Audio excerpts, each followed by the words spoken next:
Hello all, welcome back to another video and welcome to Sammy G's World of Cinema.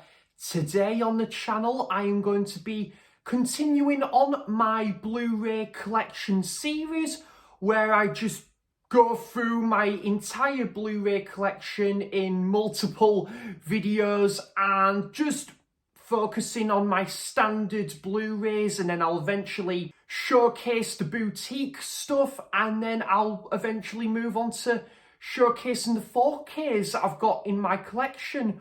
So without further ado, I believe this is part 13 of my Blu-ray collection, and we're going to go straight off the bat. And a recent addition, The Island of Dr. Moreau, based off the novel from H.G. Wells, and there is an original version of this from the 1930s, which I've heard is the superior version. I actually have ordered that off eBay the other day, so yeah, I actually got this in HMV when I was with John over at Mondo Chelovek. We met up a couple of weeks ago at HMV Eldon Square. Really great to catch up with John again. I discovered this through Stuart George, so yeah, I wanted to check this out because it's the same director of Escape from the Planet of the Apes, and just a couple of like stills there, and nice artwork there as well, I've got to say. When I went to go and see Simple Minds on Good Friday, I think it was, I picked up a few things from the FOP store in Glasgow, and this was one of them for £6. Breathing. I've heard this is a very solid drama. It's a German film, this. I was looking at the premise and I saw some pretty positive reviews on this, so I decided to go for this for the sum of £6. Marcel the Shell with Shoes On, really enjoyed this. A mockumentary sort of film about this little shell, and you just seen the day in the life. Great voice acting to this one. Overdue a rewatch, that one. Bit of a massive shout out to James Movie Bug, because I know he's a massive fan of that film. And then, this film is absolutely fantastic, folks. This might be my favourite film from this director, Paul Thomas Anderson. Magnolia, just a film, 3 hours just fly by. I love the whole concept where it's kind of just segued into like 5 stories that is just compressed together. And, you know, all the characters are just so engaging. Tom Cruise, I think, puts in one of his best performances here. You could even say Tom is cruising. William H. Macy, fantastic actor. Alfred Molina, Philip Seymour Hoffman, John C. Reilly, absolutely fantastic.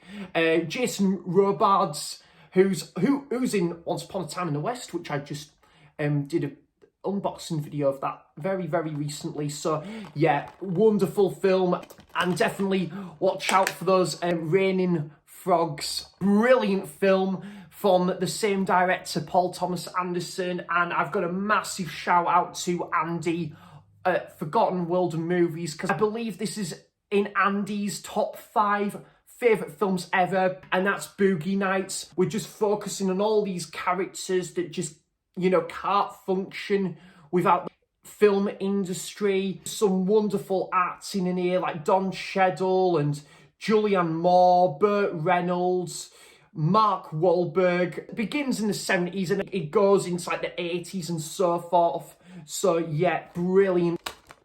I think I might be in the minority with this film, folks, because I absolutely love this film. Me and Warren over at Goose's Movies, when we had like our video call, I think it was earlier in the year, Warren also said, yeah, I really love this film as well, Sam. So yeah, Warren, good to know, Warren, we are not on our own here with this film. The Souvenir, fantastic. I honestly do not get the hate that this film gets. Fantastic acting. I think the editing, so fast paced, it's so to the point. I think these two leads, Honor Winston Byrne, who was Tilda Swinton's daughter. Tilda Swinton is in this as well. And Tom Burke, they absolutely smash it out of the park. Absolutely dynamite together in this film. Deliver with the scripts, the performances. I think it is fantastic. So underrated, this film.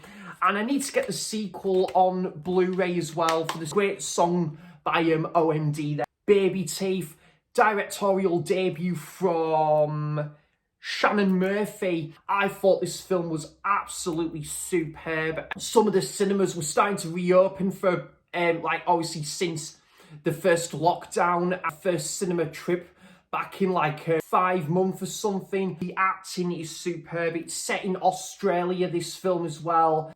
It's a really fantastic film, guys. It had a very unique editing style and colour palette sequences to this one as well. So, yeah, that's Baby Teeth.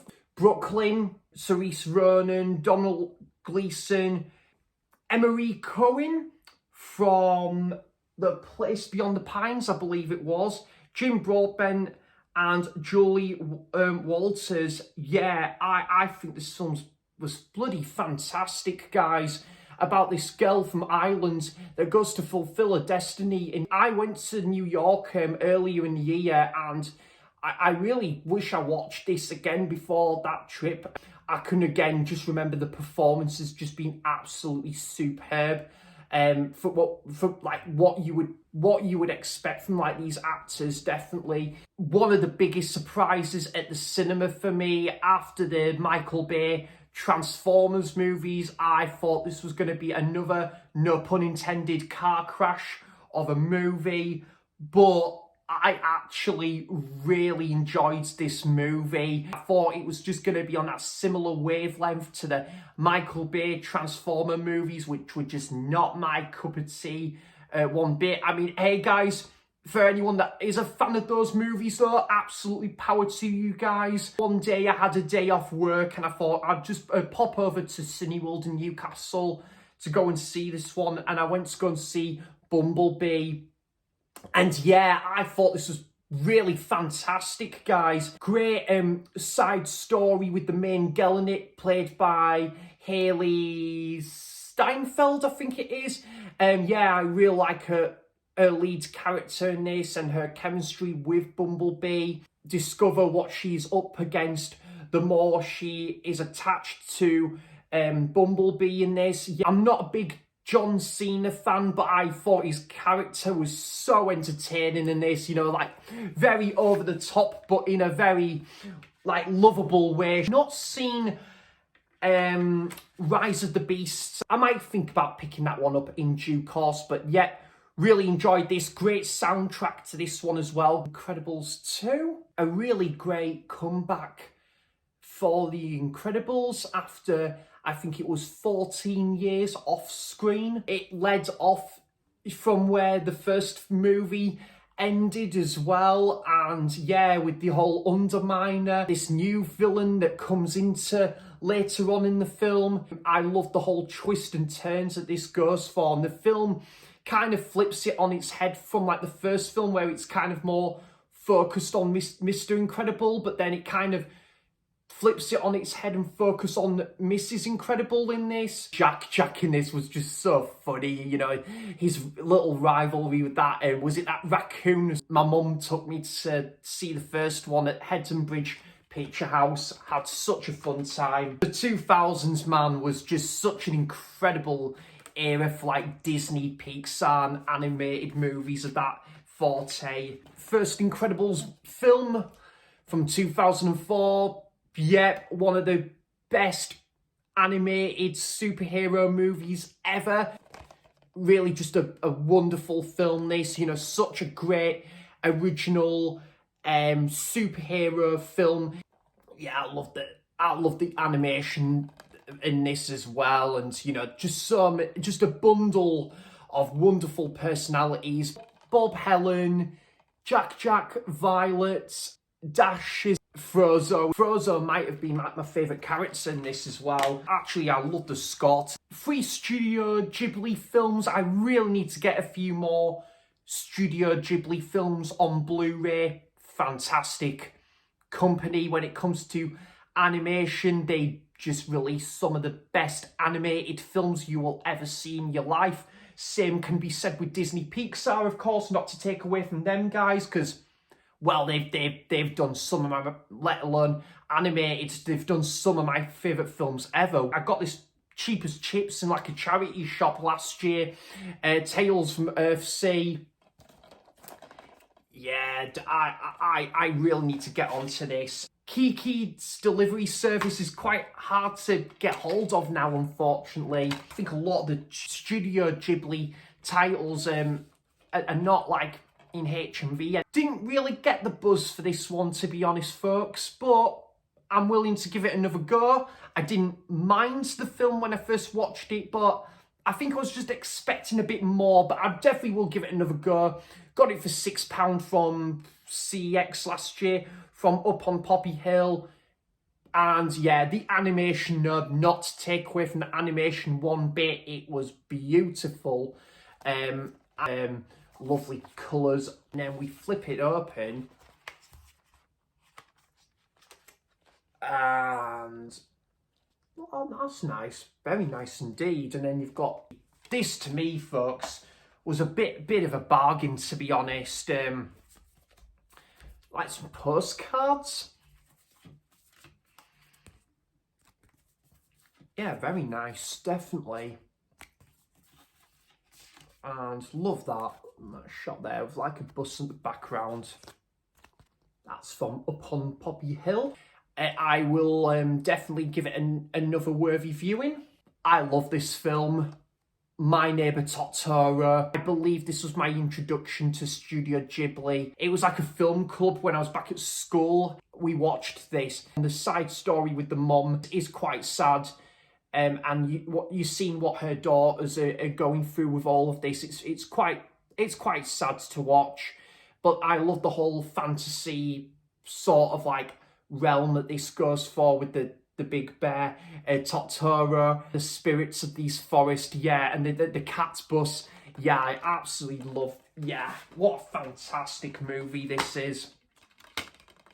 And also the score, phenomenal. So that's My Neighbor Totoro. Mike at Cinema Axeman talking about this one, whole video last year, I think at some point, Toy Soldiers. Not seen this one yet, but for £4 from CEX, why not? Yeah, I'm looking forward to giving this one a go. What was it, Toy Soldiers? It was, I was thinking of the songs by Stiff Little Fingers and Tin Soldiers. So, yeah, I've been to see Stiff Little Fingers live, by the way, guys. They were excellent. This is The King's Speech. Geoffrey Rush plays a great supporting role. King Edward, played by Colin Firth in this. And they work really well in this. Helena Bonham Carter, Tom Hooper, who directed the infamous Cats, which I will not be buying anytime soon or watching it. And The Damned United as well. I think Les Miserables as well. Yeah, looking forward to watching that at some point. I think it absolutely swept at the Oscars as well, did really well. I remember this being very good. If you've seen any of these titles, guys, what's your thoughts on them? I hope you're all doing very well, guys, and thanks for the wonderful comments and the support on the channel. It really does mean a lot, guys. Thank you so much. I really do appreciate it, as always, and I hope you're all having a fantastic week. So thanks for watching, cheers for stopping by, and until next time, I'll see you for the next video. Bye bye.